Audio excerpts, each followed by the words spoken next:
Now that the pattern pieces are cut, the next step is to cut the fabric. For the back body, we will use this floral fabric. Fold the fabric in half with the right side facing inward. Place the pattern piece so that the fold line aligns with the fold of the fabric, and mark around the edges.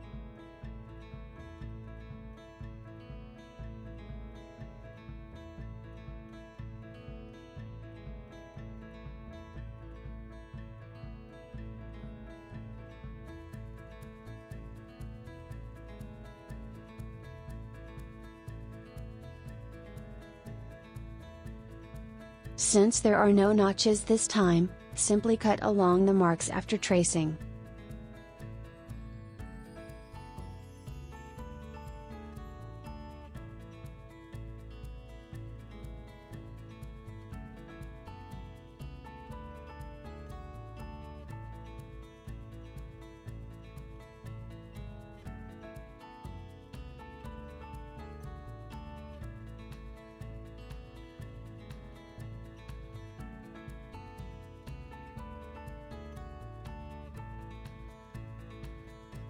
Cutting this way creates a single piece upon unfolding the fabric.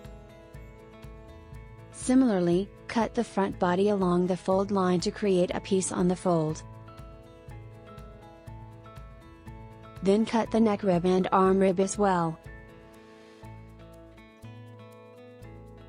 For larger sizes, the fabric width for the rib may not be sufficient.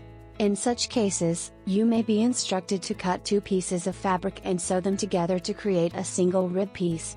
If so, follow the instructions to prepare the parts accordingly. Great, the cutting is complete.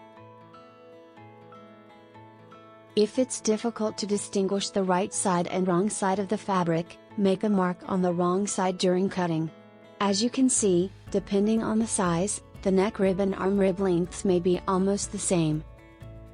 Before sewing, compare the fabric pieces with the pattern to confirm the lengths.